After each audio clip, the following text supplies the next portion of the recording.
আজকে আমরা এখানে উপস্থিত হয়েছি 1970 থেকে 2024 একই সূত্রে গাঁথা। কারণ মহান স্বাধীনতা যুদ্ধে গণতন্ত্রের জন্য এবং স্বাধীনতা সার্বভৌমত্বের জন্য বাংলাদেশের মানুষ সেদিন যুদ্ধ করেছিল। আর 2024 সালে ঠিক একই জন্য বাক স্বাধীনতা হরণ করা করেছিল, বাক স্বাধীনতা পুনরুদ্ধারের জন্য, গণতন্ত্র পুনরুদ্ধারের জন্য। আর রাতের ভোট দিনে যাতে না করে, দিনের ভোট যাতে রাতে না করে, সেই জন্য কিন্তু এই আন্দোলন সংগ্রাম হয়েছে ছাত্র জনতা। আমরা আজকে এই আন্দোলন সফল হওয়ার কারণে সাবেক প্রধানমন্ত্রী যিনি দেশ থেকে পালিয়ে গিয়েছেন, আমাদের পার্শ্ববর্তী দেশ ভারতে অবস্থান করছেন, আপনারা সকলেই জানেন। অতএব উনি কিন্তু ভারতে অবস্থান করে বসে নেই, উনি দেশের জন্য ষড়যন্ত্র করছেন। গতকালকে আমি একজন বিশিষ্ট লেখকের একটি লিখনি পড়েছি। উনি বলেছেন ভারত 150 কোটি মানুষের দেশ, সেখানে বাংলাদেশের একজন দালাল নয় বাংলাদেশের পক্ষে কথা বলার জন্য। কিন্তু বাংলাদেশ 20 কোটি বা 15 কোটি লোকের দেশ, কিন্তু এখানে 1 থেকে 1.5 কোটি মানুষ আছে ভারতের পক্ষে কথা বলার জন্য। আমাদেরকে লক্ষ্য করতে হবে, সাবেক প্রধানমন্ত্রী, পলায়িত প্রধানমন্ত্রী বিদেশে বসে, ভারতে বসে বাংলাদেশের ব্যাপারে ষড়যন্ত্র করছে। তাই এই স্বাধীনতা এমনি এমনি আসেনি। প্রায় 10,000 লোকের জীবনের বিনিময়ে আজকের এই স্বাধীনতা রক্ষা করার দায়িত্ব আমাদের সকলে। ইতিমধ্যে আমাদের এক নেতা বলেছেন, শেখ পরিবার অত্যন্ত ত্যাগী পরিবার, তাদের ত্যাগ এত বেশি যেটা চিন্তা করার মতো না। কিরকম ত্যাগ? শেখ হাসিনা দেশ ত্যাগ করে পালিয়েছেন, তার ছেলে সজীব ওয়াজেদ জয় তার স্ত্রীকে ত্যাগ করেছেন, তার ভাগ্নি টিউলিপ সিদ্দিকী দুর্নীতির দায়ে উনি ওনার পদ ত্যাগ করেছেন, ওনার মেয়ে পুতুল ওনাকেও এই পদ থেকে ত্যাগ করতে হবে। ওনাদের ত্যাগের আর শেষ নাই।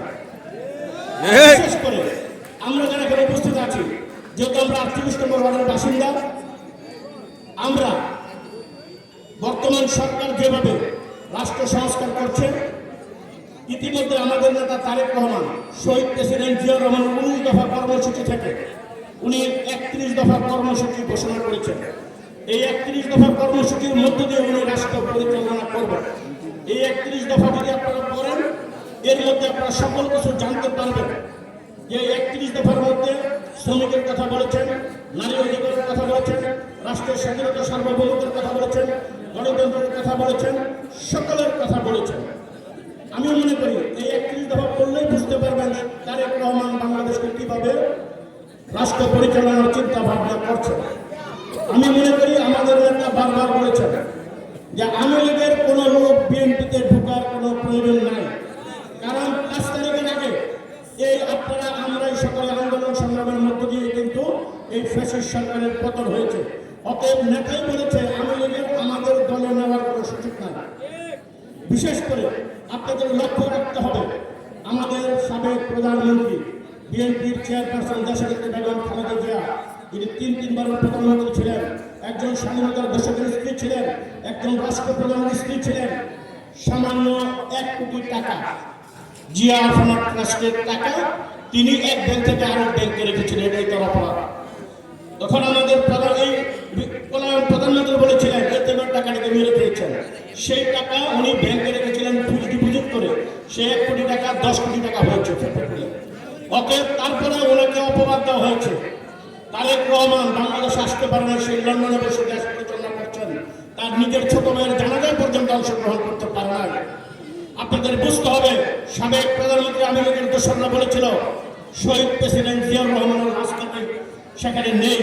এই কবর উৎখাত করতে চেয়েছিল। যারা জিয়া পরিবারের সবচেয়ে বেশি যারা ক্ষতি করেছে সে আওয়ামী লীগ, সেই আওয়ামী লীগের সাথে আমাদের কোনো বন্ধুত্ব হতে পারে না। তাই আমি বলবো, দেশপ্রেমিক মানুষ, জাতীয়তাবাদী চেতনার মানুষ, আমাদের সকলে সজাগ থাকতে হবে। কোনো অবস্থাতেই যারা দীর্ঘ 17 বছরে বাংলাদেশের সকল প্রতিষ্ঠান নষ্ট করে দিয়েছে, দুর্নীতিগ্রস্ত করেছে, দেশের টাকা বিদেশে পাচার করেছে, তাদেরকে কোনো অবস্থাতে আর দাঁড়ানোর সুযোগ দেওয়া যাবে না।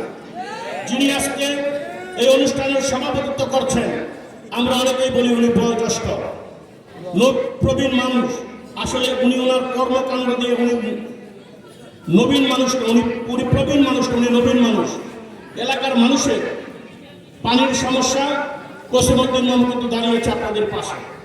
যখনই ওয়াসার পানি আসে না, তখনই কসিমউদ্দিন মামুর কণ্ঠে পানির জন্য উনি আন্দোলন সংগ্রাম করে পানির জন্য বহুবার আন্দোলন সংগ্রাম করেছেন।